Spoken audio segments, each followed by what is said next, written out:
அஸ்ஸலாமு அலைக்கும் உறவுகளே, காலேஜ் பி காஸ்டியூம் படி மோட்ரு காயில் எப்படி பிரித்து எடுக்கிறது அப்படின்னு பார்க்க போகிறோம். This video sponsored by SPO digital marketing. Facebook share சேட்டில் கண்டென்ட் ஷேர் பண்ணது மூலமாக 5 நிமிஷத்தில் 300 வரைக்கும் ஏர்ன் பண்ணலாம்.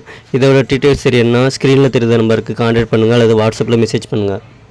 ஸ்கிப் பண்ணாதீங்க. பெரிய தப்பு. தினம் 300 ரூபாய் சம்பாதிக்க அரிய வாய்ப்பு. இன்ஸ்டாகிராம், ஃபேஸ்புக் பயன்படுத்த தெரிந்தால் போதும். Content post and content publishing மூலமா தினம் 300 ரூபாய் சம்பாதிக்கலாம். இந்த வேலை செய்ய 5 நிமிடம் போதும். Work training support, group communication support, all language customer live chat support, முக்கியமா சொந்தமா ஒரு பிசினஸ் ஸ்டார்ட் பண்ற அளவுக்கு உங்களால கற்றுக்கொள்ளவும் முடியும், சம்பாதிக்கவும் முடியும். இந்த வேலை வாய்ப்பு வழங்குவது 5 வருடத்திற்கு மேல ரன் ஆகிட்டு இருக்க நம்ம தமிழ்நாட்டு company school of business organisation private limited. மேலும் விவரங்களுக்கு டிஸ்கிரிப்ஷன்ல கொடுத்திருக்க நம்பருக்கு வாட்ஸ்அப் பண்ணுங்க. இப்போ மோட்ரு அந்த சைடில் உள்ள 4 போல்ட்டையும் கழட்டி எடுத்தாச்சு. அடுத்தாப்புல அந்த ஒயர் கனெக்ஷன் எல்லாத்தையும் கழட்டியாச்சு. இப்போ பின்னாடி உள்ள அந்த பேரிங்கில் ஒரு கம்பி வச்சு தட்டினோம்னா அந்த டோர் கலரும் கழட்டி எடுத்துகிட்டு அடுத்தாப்புல இப்போ அந்த காயில் பிரித்து எடுக்கணும். அதுக்கு அந்த கண்டென்சரை ஃபஸ்ட்டு கழட்டி எடுத்துக்குவோம். கண்டென்சர் கிளிப்பை ஸ்க்ரூ ட்ரைவர் வச்சு கழட்டி எடுத்துகிட்டு அடுத்தாப்புல மோட்டரை படுக்க வச்சு ஸ்க்ரூ ட்ரைவர் வச்சு காயில் தென்னி விடணும். இந்த மாதிரி தென்னி விட்டுட்டு அந்த ஒயர் லீடப்புறம் கட் பண்ணி எடுத்துக்கிடுவோம். எடுத்துகிட்டு இப்போ அந்த ஸ்டார்டிங் காயில் கட்ரு வச்சு கட் பண்ணுவோம். கட் பண்ணி அந்த காயில் ஸ்ட்ரைட்டாக எடுத்து விட்டுக்குருவோம். அதே மாதிரி 4 காயிலையும் கட் பண்ணி ஸ்ட்ரைட்டாக எடுத்து விட்டுட்டு அடுத்தவள மோட்டரை திருப்பி வச்சு அந்த பின்னாடி உள்ள காயிலையும் நிமித்தி விடணும். கம்பி போகிற அளவுக்கு இந்த கவட்டை கம்பி வச்சு தட்டினா தான் இந்த காயில் எடுக்க முடியும். இப்போ அந்த காயில் ஒவ்வொன்றா அப்படி தட்டி எடுத்துக்கிடுவோம். எடுத்துகிட்டு இதில் ஒரு செட்டை தனியாக எடுத்து வச்சுக்கிறணும்.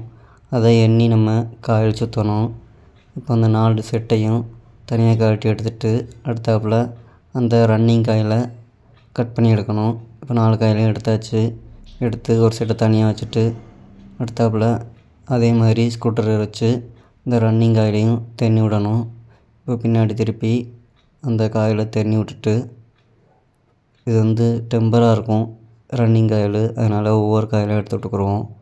எடுத்து விட்டுட்டு மோட்டரை திருப்பி வச்சு இதையும் ஸ்க்ரூ ட்ரைவர் வச்சு அப்படியே ஒவ்வொரு காயிலும் எடுத்து விட்டுக்குறோம்.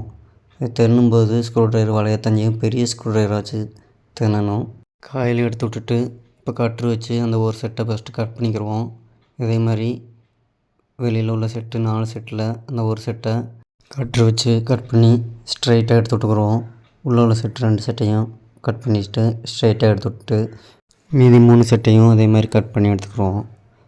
ஸ்ட்ரைட்டாக எடுத்து விட்டுட்டு அடுத்தாப்புல அதே மாதிரி ஃபஸ்ட்டு ரன்னிங் காயில் கம்பி வச்சு கட்டின மாதிரி இதையும் கம்பி வச்சு சுற்றியில் வச்சு தட்டி எடுத்துக்கிடுவோம். இதே மாதிரி 4 செட்டையும் வெளியே எடுத்துகிட்டு அதில் ஒரு செட்டை தனியாக எடுத்து வச்சுக்கிறோம். ஸ்டார்டிங் காயில் ஒரு செட்டு, ரன்னிங் காயில் ஒரு செட்டு. இது ரெண்டுமே நமக்கு அந்த பழைய காயில் எண்ணி சுற்றணும், அதுக்கு தேவைப்படும். அதனால் 2லேயும் ஒவ்வொரு செட்டு எடுத்து வச்சுக்கிடுவோம். இந்த மாதிரி தான் நம்ம காயில் பிரித்து எடுக்கணும். எடுத்துகிட்டு மறுபடியும் சுற்றணுன்னா பேப்பர் வச்சு இதே மாதிரி அந்த கேஜ் பார்த்து காயில் வாங்கி சுற்றணும். இந்த வீடியோ பிடிச்சிருந்தால் லைக் பண்ணுங்கள், ஷேர் பண்ணுங்கள், சப்ஸ்கிரைப் பண்ணுங்கள். மறக்காமல் பெல் பட்டனை கிளிக் பண்ணிக்கோங்க. தேங்க்ஸ் ஃபார் வாட்சிங்.